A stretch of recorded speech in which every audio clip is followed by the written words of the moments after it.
Since the past 1 week, I have been reading the beautiful book written by Brad Stone called Everything Stone.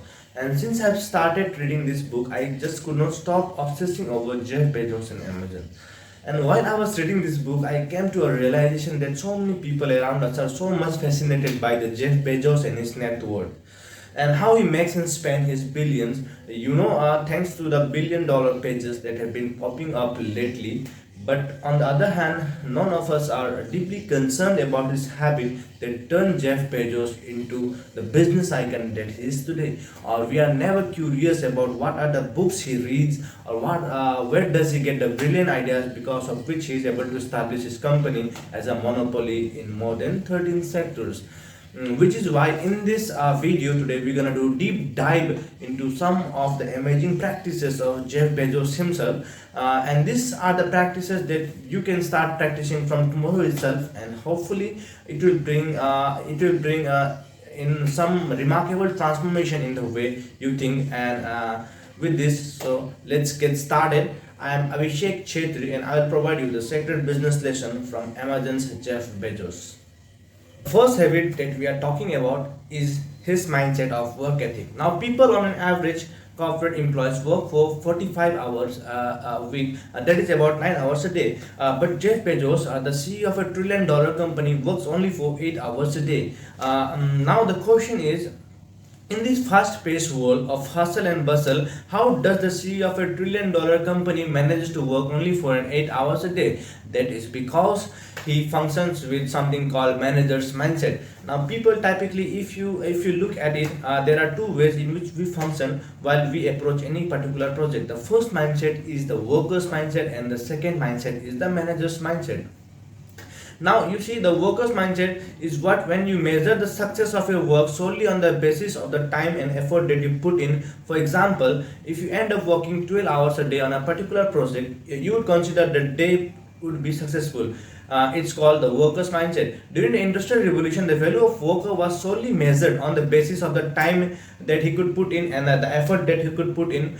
On the contrary, the manager's mindset is when you measure the success of your work solely on the basis of the outcome that you have generated. For example, if you end up working for say 15 hours a day on a particular project, and if you haven't finished or like if you haven't generated a significant output, that then you would consider that day would be unsuccessful.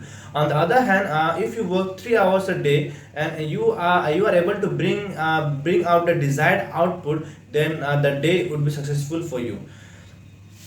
And now the lesson that we all have to learn over here is that the people, we are no longer living in an age of slogging, but about getting maximum work done in the shortest possible time. And while the world is obsessed with the ideas of hustle and 16 hours work ethic, we need always to be mindful that there is a thin line between genuine hard work and useless slogging. And that is our first takeaway for the day.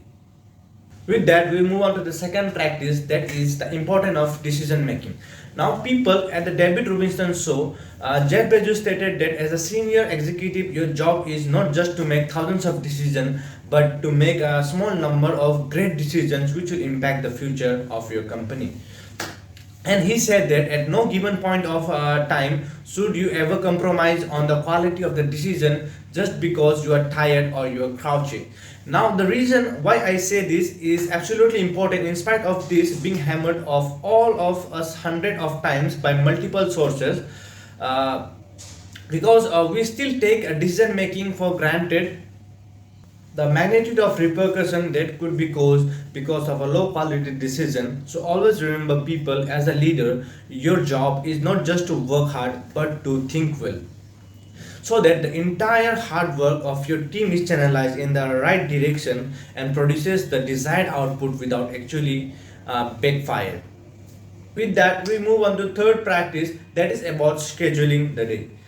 Now, people in the same David Robinson show, Jeff Bezos stated that he always schedules all his high IQ meetings at 10 a.m. and gets done with all his high IQ stuff before lunch. Now, this question is why he does so. So our brains has two kinds of function. The first one is that it required for creative activity. That is the ability to do creative thinking, and the second is the ability to do laborious work, which do not require any sort of critical thinking whatsoever. From 9 a.m. to 1 p.m. typically, if you see, your brain is highly capable of doing critical thinking. So if you schedule all your creative work from 9 a.m. to 1 p.m., you will be able to work in the efficient manner. But at the same time, if you postpone your work post lunch, you will become drowsy, and the same work which will probably take 1 hour in the morning will end up taking 2 to 3 hour post lunch, which will result in low quality of work. And absolutely after you are done with all your work, I would say to shut down your laptop, go home, chill with your family. And that's because, people, it's very important for you to give time for your brain to rejuvenate itself, so that it can be ready for the next day meeting or work. Once you begin to be mindful of these practices, you will begin to strike a perfect work life balance. And for the God's sake, please don't be a cash ass and stay in the office after 6 p.m. and also expect your colleague to do so. uh, that's all from my side, guys. Thank you so much for watching this video.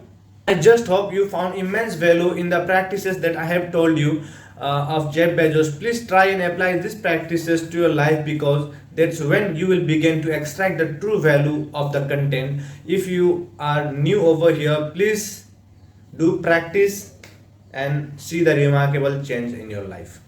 Thank you.